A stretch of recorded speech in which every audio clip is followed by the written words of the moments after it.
Why do some stories feel profound even though nobody ever sits down and explains the message? And why do other stories literally spell out their theme and it still doesn't hit? Here's the trap. Theme goes wrong when writers try to turn it into a statement or a moral assertion. Theme shouldn't be presented as a clear takeaway. Theme lands when the story becomes a debate you can feel, proved through choices and outcomes. Theme lands when every major moment acts like evidence, not explanation. And theme lands when meaning emerges from collision, belief meeting reality, and something breaks. Your story still has to be entertaining, but the real craft is balancing a compelling narrative with an equally compelling undercurrent. So the story isn't just happening before the audience, it resonates with them emotionally. So in this video, I'm going to show you how to craft theme in 5 places at once. In scene, in character arcs, in twist and turning points, in payoffs, and in the underlying argument that holds everything together, so that you stop stating themes and start building them. And the framework we'll be using works whether your story has a clear villain with opposing moral beliefs, or whether the real conflict is internal, like a family slowly tearing itself apart. Part 1. Definitions. If you can describe your theme in one word, you probably have a topic, not a theme. Topic is a subject matter of the story. Revenge, justice, power, family, freedom. Those are all topics, categories, basic folder names. It can be what your plot revolves around, or the initial idea before you fully define your theme. But theme is what gives a story meaning. It's what you're trying to say, or more accurately, what you're trying to test inside that folder. It's what you're putting into question. Another way to frame it is to consider topic as what your story is about on the surface, while theme is what your story is about underneath. An idea expressed through the character's goals, fears, choices, and the plot events that punish or reward them. Theme works better as a specific, thought-provoking question because questions force you to get narrow, and they force a story to do exploration instead of preaching. For example, the topic can be power, but the thematic question underneath can be, does power inherently corrupt, or does it reveal your true nature? Theme is a story's specific central idea or question about that topic, what the story is exploring or arguing through choices and consequences, such as what the story suggests power does to people, what grief demands, what revenge costs, what family means under pressure. It's the core idea pulling all the story elements together. So instead of revenge, try something like, does revenge lead to closure, or does it just teach you to keep living in the shape of the wound? Instead of family, try, is family the place you're safest being yourself, or is it the first place you learn to hide who you are? Instead of freedom, it can be something like, if freedom depends on someone else losing theirs, is that freedom, or is it just power with better branding? Or if the topic is justice, the theme can be, can murder ever be justified? And the answer to these questions should not be one-sided. Thematic questions should provoke exploration, not only by the audience, but through the characters and the story itself. The end goal isn't to deliver a blunt morality that lands right into the audience's laps, or worse, is forcefully hammered into their minds. Theme lands when the story doesn't close a case for you. It gives you enough evidence that you can't unsee it, but it still leaves you with uncomfortable questions, so the audience walks away with more to wrestle with than they started with, because the story deepens the question instead of neatly solving it. See, theme isn't something you prioritize over the story. If the audience can feel the author's hand forcing meaning, they stop feeling the characters. The more you force it, the less it lands. And theme should affect everything, but be shown, never told. You don't want to be heavy-handed with your central topic by explaining the theme out loud. Exposition and preachy dialogue can hurt any part of your story, but it kills theme the fastest. Because the goal is to make the characters' choices and consequences so coherent that the meaning becomes unavoidable. You want the ideas to surge organically, and when they do, the audience doesn't just understand the story, they engage with it on a deeper level. Part 2. Theme as argument. One framework to connect theme to every aspect of your story is to use it as an argument, not a moral slogan, not a lesson, a debate. And the story doesn't debate with speeches, it debates with events. Know that this is after you've come up with your theme. Sometimes a story flourishes from a thematic idea, but in most cases, writers commonly start plotting their story or writing their first draft without a clear thematic question in mind. In these cases, theme is something they discover along the way, similar to how your readers will discover your theme as your story progresses once your final draft is set in motion. But the key here is once you do find your thematic question, you have to go back to your draft and plot or write it out all again, but this time integrating your theme. And note that narrowing your focus to these thematic questions can help teach you what to keep in terms of plot points and characters, what to cut, and what to double down on. But we'll go over how to do this throughout the rest of the video. So here's a skeleton framework for once you finally figure out the theme you want to explore. First, refine your thematic idea into a thematic question. This is what the story can then repeatedly test. Second, put multiple answers into motion. question. This isn't just right answer versus wrong. You want competing answers that are each believable in a different context, and we'll see how to do this in the next 2 sections. Third, make big scenes function like evidence, not exploration. Theme shouldn't arrive because the writer steps in and tells us what's true. It should arrive because the story keeps putting beliefs into high-pressure situations and letting us watch the results. You want to design major scenes as stress tests, but we'll go over this in the scene section. Fourth, don't let the correct answer win too easily. If the story always rewards the answer that you as a writer personally like, with no real trade-off, it stops being exploration and starts being propaganda. Theme needs genuine competition. And finally, end up with a payoff, not a statement. And there are 2 possibilities here. It should make the audience either leave with a more refined question and an unclear answer, something they can think of for days after your story has ended, or your ending should make them feel like after they've seen or read your story, there's an answer that forms organically in their minds, like, after that, I can't unsee it. For the second option, the key is to guide the audience, not to shove your personal answers in their face. Part 3, theme and characters. Distributing theme across the cast. So in part 2, we mentioned that in order to explore the thematic question, you should put multiple answers into motion. And when I say multiple answers, I don't mean just the hero and the villain's point of views. I mean a whole ecosystem of pressure. Characters embody answers, institutions embody answers, and even reality itself can represent another answer, because the world will appear to reward certain beliefs and punish others. A lot of thematic talk becomes protagonist versus antagonist. But many stories don't have a clear antagonist, especially family stories, romance,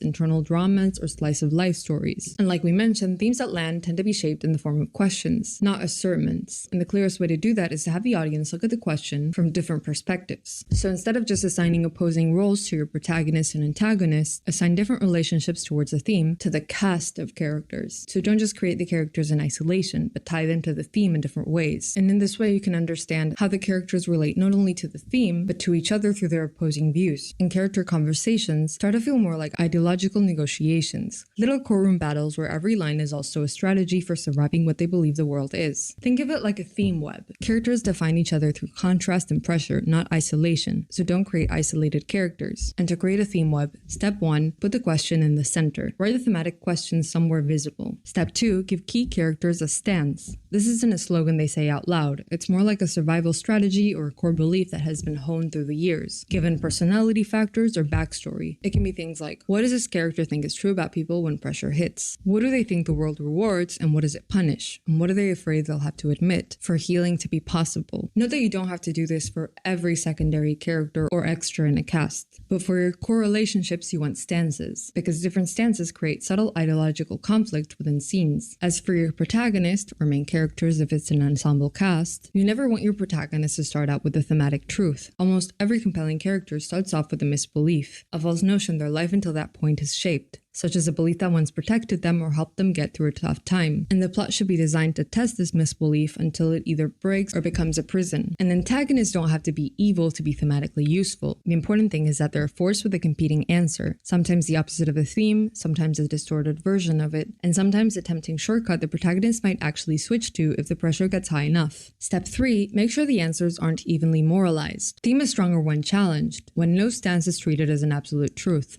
For example, one character's answer can be comforting, another's can be efficient, another's can be protective and stem from trauma, and the next character's can be principled but costly. This can also help you get nuanced without big speeches, because these stances have to show in the subtext of each scene, in the character's choice of words, and in the subtle conflict between the lines. And like we mentioned, this can help you figure out what characters can be cut from your story. If the character has no thematic impact, they're optional. Similarly, you can consider cutting out characters that serve the exact same thematic argument unless they have clear, distinct plot functions.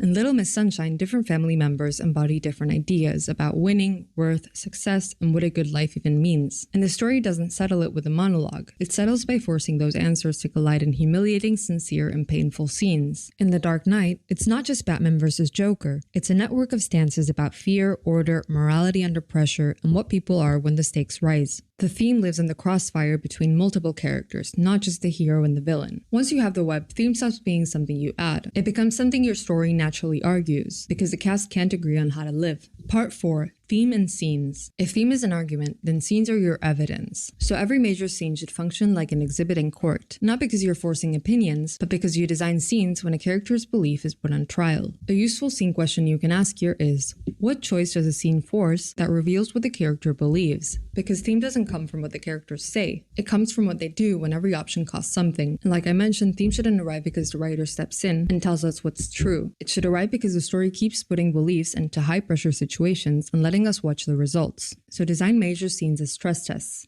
A character acts on what they believe, the choice solves one problem and creates a cost, the fallout changes what they can do next, socially, emotionally, or strategically, and the audience learns, not from a speech, but from the pattern. This is what the belief buys you, and this is what it breaks. In other words, big scenes aren't there to express the theme. They're there to demonstrate it, by showing what happens when different people live by different answers. Before writing a scene where, through mismatched beliefs, the thematic question will be challenged, ask, what does the character want here? What belief is driving their method? This is how the world works. What does each option cost? Dignity, safety, love, identity, or morality? And what changes afterwards? Relationships, tactics, self-image, or status? The last question is important because just like in my consequence world building video, where I mentioned that stakes die when the world stops remembering its own consequences, in this case, theme dies when the story doesn't remember. And we'll see more of this in part 7. Keep in mind that you want to challenge the theme through subtext, and the meaning comes from the pattern of choices the character makes. Consequences doesn't mean pile on pain until the audience agrees with you. Don't confuse theme with cost stacking. The goal is to design a clean argument, choices, trade-offs, and aftermath, so the story proves what it's exploring without ever needing to announce it. So, theme should be felt, not told. But what does this actually mean? It means don't write a scene where someone announces a lesson. Write a scene where a character tries their worldview and the world charges them for it. You want the plot and theme to work together through synergy. For Zuko in Avatar: The Last Airbender, Zuko's theme revolves around identity, honor, and belonging. The thematic question could be, is honor something you earn from other people or something you choose for yourself? But the theme doesn't land because his uncle Iroh gives a speech every time the story wants to question Zuko's belief. It lands because Zuko keeps making choices that reveals what he thinks will heal him, and those choices keep failing in ways that hurt. Theme shows up through relapse and failure, not just growth. Which takes us to our next point.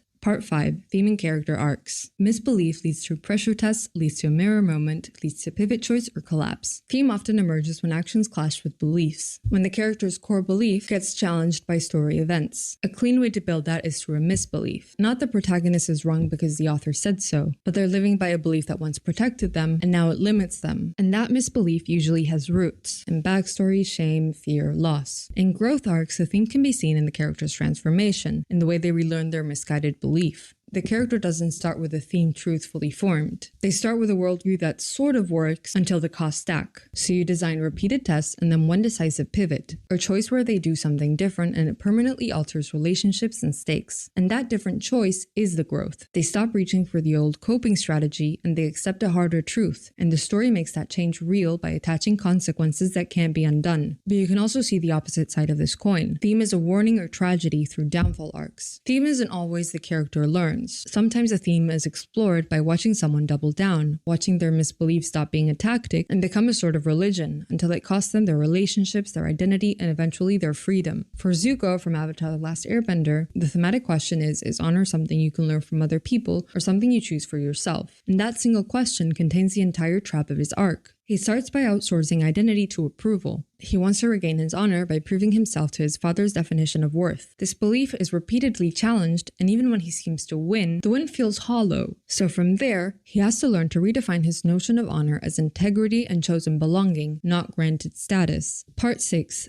Theme and twist and turning points. When context changes meaning. A twist becomes thematic when it doesn't just change information, it changes the meaning of the character's choices. Theme can turn when the context changes, war versus peace, safety versus survival. When the context shifts, the story starts charging different prices for the same beliefs. What used to look noble can suddenly look naive. What used to look cruel can suddenly look like the only available strategy. But here's a big mistake to avoid. Don't suddenly change the theme midway. You can evolve it, you can sharpen it, you can put it into a new situation, but if you swap the question entirely, the story starts to feel random and the theme will not land. When you hit a big midpoint reveal, betrayal, or reversal, ask, which character's stance just became more tempting? Which stance just got more expensive? What does the world seem to reward now? And what can the audience no longer believe after seeing this? The argument changes shape because reality changed. Themes don't develop in a straight line. They surge at critical turns. Characters change, fail, double down, regress, and then change again. That's what makes it feel human. Happiness is a South Korean drama that initially seems to be just another story about zombies. But the thematic engine is surrounding greed, fear, and social pressure. As the citizens of the main characters' buildings are trapped in lockdown to prevent the disease outbreak, the context starts to change from we're all neighbors so we should cooperate to we're all competitors so we protect what's ours. The hallways become political territory, kindness becomes suspicion, and every reasonable decision starts being filtered through fear.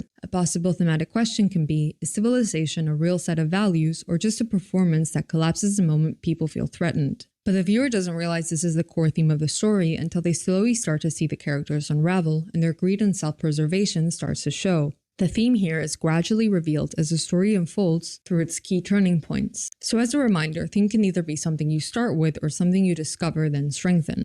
Part 7. Theme and payoffs and endings. The story has to remember. Like I mentioned in the scene section, theme doesn't land if the story resets. Consequences have to create memory, aftermath, and permanence. Relationships should carry scars, choices should create new constraints, and even victory should cost something. Key plot moments should reflect the theme, and the story should build towards payoff. So what are you aiming for here? Your ending isn't a thematic statement, but a thematic payoff. The story arranges enough consequences, enough evidence that the audience can feel which beliefs survived the fire, even if the answer is complicated or even if the story ends a little unresolved. Sometimes a reader won't even pinpoint the theme until the end, until they stop to think about your story later, or until something finally clicks. And that's not a flaw. That's often a sign that you didn't preach, which is a good thing because once again, themes should be felt, not spoken. The audience can ask themselves, after everything that happened, which answer can still stand? And sometimes the best stories are those that leave the audience with multiple possible answers or with better questions than they started off with.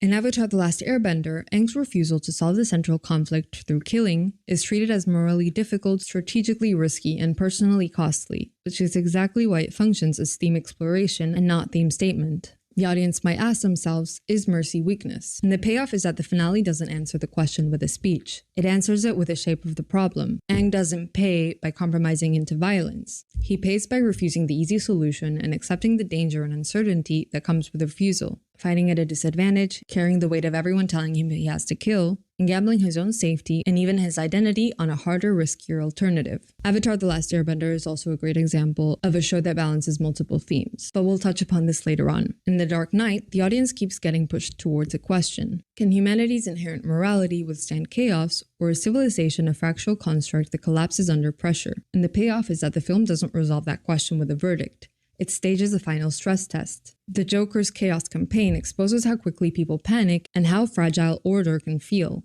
And then the ending makes Batman choose what kind of civilization he's actually protecting. Not one held together by pure truth or pure justice, but one held together by sacrifice and story. By taking on Harvey Dent's sins onto himself, Batman absorbs the fallout so the city can keep believing in goodness, in morality long enough to keep functioning, so the theme lands as consequences that stick and not a message someone delivers. And finally, in Little Miss Sunshine, the movie keeps circling the question of, is winning what makes you worthy, or is worth something you keep even when you lose? The payoff is that the family doesn't win the pageant in any normal sense. They choose humiliation and joy together anyways, turning the stage into proof that their value isn't dependent on approval. Theme becomes payoff because the ending forces a choice, and that choice embodies the answer without announcing it. Part 8. Theme through setting, motifs, and symbols. Theme doesn't only live in dialogue and character arcs. It can live in what the plot rewards and what the world punishes, what the setting makes inevitable, and in the repeated images that follow your cast like a shadow. First, you can use setting as theme pressure. A high school setting makes reputation and belonging into a survival economy. A barren wasteland can make scarcity and resource tyranny unavoidable, who controls water, fuel, and mobility. And it can make survival a story about hierarchy, who gets treated like a person and who gets treated like inventory. Setting shouldn't just be backdrop to your story. It should work as an opinionated machine. Another answer to the thematic question. It rewards one stance and punishes another. It should almost feel like another character itself. In Arcane, Piltover and Zaun aren't just backdrop. They reward and punish beliefs. Piltover's system rewards progress and prestige, while Zaun's conditions punish idealism and make survival a constant compromise. So the setting itself pressures the cast into choices that keep answering the story's thematic question about what progress costs, almost like another character pushing back. And you can visualize theme through motifs and symbols. Motifs are a decorative image or design forming a pattern, like a dominant or recurring idea. Motifs are how the theme becomes subconscious. Repeated images, repeated objects, repeated rituals that echo the argument without explaining it. If your theme revolves around control, you keep seeing cages, contracts, surveillance, safety, order.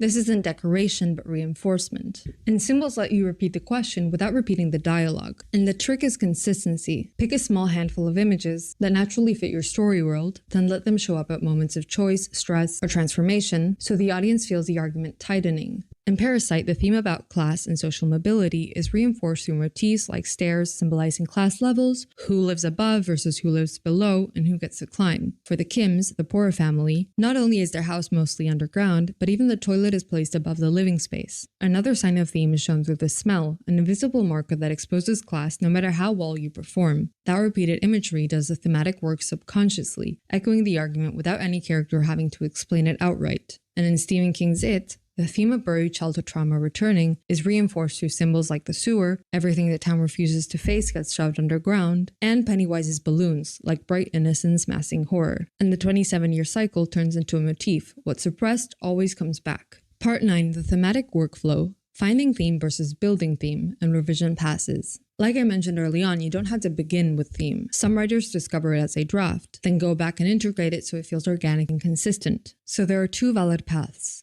The first path is theme first. This is a path plotters usually take, whether they start with a theme or develop it as a plot. Either way, before they start writing the actual story, they already start with a thematic question. In this path, the writer has to design the cast web around the thematic question and build the scenes as evidence. The second path is theme found, finding the theme as you go. Pantsers is a term usually used for writers who discover the story as they write, as opposed to plotting it first. These sorts of writers tend to prefer this method because, like the story itself, theme is something they discover, what emerges from the conflict and choices the characters make along the way. In this case, you draft, you notice a recurring belief clash, and eventually you name the question. But the key is to remember to revise your work and rewrite the next draft to make the argument clearer. In reality, most writers tend to be of the third category, which is plantsers, basically a mix of both plotting and pantsing, such as someone who comes up with a synopsis and the important details that drive their story, or maybe they just plan out their subplots and character arcs, but there are parts of the story that they figure out as they actually write it out, or they start to diverge from their original ideas. Either way, for each of these cases, the key is to revise your work and integrate the theme into following drafts to create a cohesive narrative.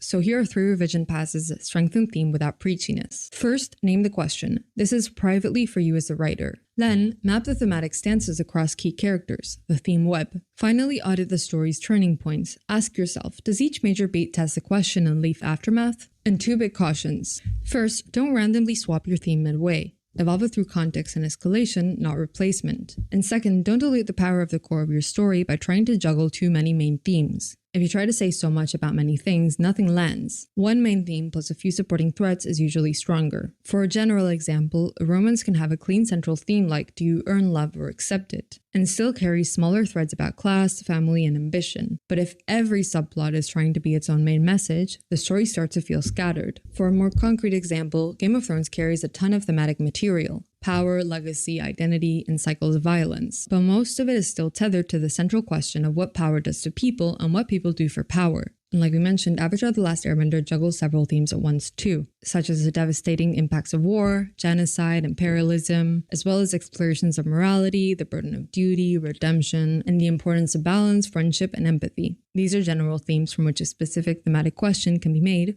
but there's a very delicate balance and great synergy between the themes. But balancing so many themes is usually for very experienced writers. And finally, ending takeaways. If you take one thing from this video, take this. Theme isn't what your story talks about. Theme is what your story tests by forcing characters to make costly choices under pressure. It's a central idea pulling all the story elements together. And remember that theme shouldn't be explicitly stated. In fact, the less you announce it, the more power it tends to have because it becomes something the audience discovers and not something they are instructed to believe. So, turn topics into questions, treat theme like an argument, not a slogan, distribute the argument across the cast web, not just the hero versus villain, make scenes into evidence, let consequences create memory so the story doesn't reset, and aim for an ending that doesn't announce a theme, but rather aim for an ending that makes the audience realize, oh, that's what this was about. So next time you're stuck, don't ask, what's my theme? Ask, what question is my story obsessed with, and what would it cost to answer it honestly? And remember, theme isn't the message. Theme is a journey, because theme is what remains after the plot is over. The question that kept getting asked, and the evidence the story left behind.